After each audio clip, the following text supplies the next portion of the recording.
جب حضور نبی رحمت صلی اللہ علیہ وسلم اس مبارک سفر میں تھے تو حضور کی نظر ایک ایسی قوم پر پڑی کہ ان کے پیٹ جو ہے وہ مکانات کی مانند ہے اور ان میں سانپ بھرے ہیں اور وہ باہر سے صاف دکھائی دے رہے تھے۔ حضور نے پوچھا جبریل یہ کون لوگ ہیں؟ عرض کی حضور یہ سود کا دھندا کرنے والے لوگ ہیں۔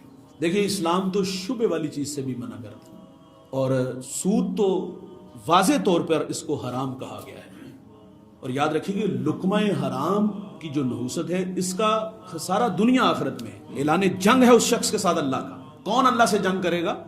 ارادہ نہیں، فیصلہ کرو یار، نہ سود کا دھندا کریں گے اور نہ اپنی نسلوں کو حرام کھلائیں گے۔ سود لینے والا، دینے والا، کاتب، گواہ، فرمایا سب گناہ میں برابر ہے اور سب پہ اللہ کی لعنت ہے۔ فرمایا سود کے 70 درجے ہیں اور جو کم از کم درجہ ہے فرمایا وہ اپنی ماں سے زنا کرنا ہے۔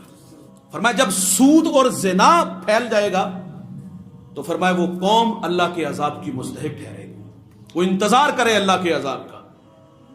اللہ سے حلال اور برکت والا رزق مانگا کرو، اللہ سے دولت عثمان مانگا کرو۔ حبیب اجمی ایک بہت بڑا نام گزرا ہے، بہت بڑے اللہ کے ولی تھے، لیکن ان کا ماضی بڑا تلخ تھا، سود کا کاروبار تھا ان کا اور وہ مزاج کے سخت بھی بڑے تھے۔ ایک دن ایک قصاب کے گھر میں چلے گئے، دستک دی، خاتون باہر آئی، کہا میرا شوہر گھر نہیں ہے۔ تو کہا مجھے اس سے کوئی سروکار نہیں، میں اپنی رقم لینے آیا ہوں۔ کہا میں نے گزارش کی ہے وہ آ جائے گا تو اپنی رقم وصول کر لینا۔ تو یہ جذباتی ہوئے تو اس خاتون نے کہا میرے پاس ایک جانور کا سر پڑا ہے، کہا وہی لے آؤ۔ اور یہ وہاں سے وہ لے کر کے گھر آئے اور بیوی کو کہا جو ہے وہ کھانا بناؤ۔ بیوی نے بھی بڑا سمجھایا کیوں اپنی آخرت برباد کر رہے ہو اور ہمیں بھی کیوں حرام کھلا رہے ہو، لیکن حبیب اجمی کے سینے میں دل نہیں، دوست پتھر تھا۔ اس نے کہا کھانا بناؤ۔ کھانا بنا، جب کھانا تیار ہوا تو وہ کھانا خون بن چکا تھا۔ کہا برتن جلدی لے آؤ، لوگوں کا جو خون نچوڑتے ہو آج آ کے کھا بھی لو۔ جب حبیب اجمی نے ہنڈیا میں خون دیکھا تو طبیعت میں خوف طاری ہوا۔ حبیب اجمی رونے لگا، بیوی سے کہا کہ اب میں کیا کروں؟ کہا جا حسن بصری کی خدمت میں حاضر ہو جا کے۔ یہ گھر سے نکلے، ان کے بدن پر خوف ہے، آنسو ہیں۔ جب باہر نکلے تو بازار میں بچے کھیل رہے تھے۔ حبیب اجمی کو آتے ہوئے دیکھا تو کہا پیچھے پیچھے ہٹ جاؤ، وہ دیکھو اللہ کا نافرمان آ رہا ہے، سود خور آ رہا ہے، اگر اس کے قدموں کی گرد اڑ کے تمہارے کپڑوں پہ پڑی تو یہ نحوست تمہارے اوپر پڑ جائے گا، بچو اس سے۔ چوٹ تو یہاں لگی تھی اور اب رو کے کہتے ہیں اللہ یہ ننھی مخلوق بھی مجھ سے نفرت کرتی ہے۔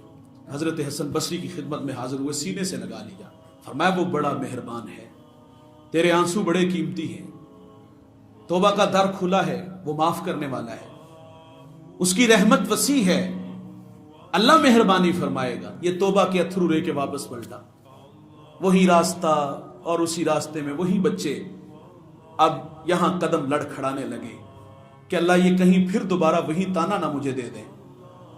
اے اللہ میں سچی توبہ کر کے آیا ہوں، معاف کر دے اللہ، یہ لوگوں کے دلوں میں جو میرے لیے نفرت ہے میرے گناہ کی وجہ سے، اللہ وہ گناہ تو میں نے چھوڑ دیا، اللہ یہ ننھی مخلوق جو مجھ سے نفرت کرتی ہے اللہ ان کے دلوں میں میرا پیار ڈال دے۔ اب کے بار جب حضرت حبیب اجمی وہاں سے گزرے، وہی بچہ آواز دے کے کہتا ہے پیچھے پیچھے ہٹ جاؤ۔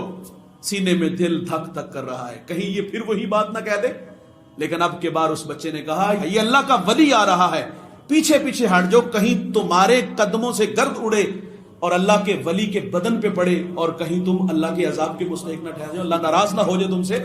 کہا واہ میرے مالک، کہاں تھا کہ یہ ننھی مخلوق نفرت کرتی تھی، ابھی ابھی آنسو لے کے آیا ہوں، ابھی ابھی تجھ سے معذرت کر کے آیا ہوں اور تو نے ان بچوں کے دلوں میں بھی میری محبت ڈال دی۔ اور بھائی سچی معذرت کرو گے، توبہ کے آنسو لاؤ گے، وہ بڑا رحیم ہے، بڑا کریم ہے یار، وہ درگزر کرے گا۔ اور اگر اسی دھندے میں مر گئے، دنیا سے چلے گئے، رزق حرام کھاتے رہے، کھلاتے رہے، تو پھر آخرت کی سزائیں بڑی سخت ہیں دوست۔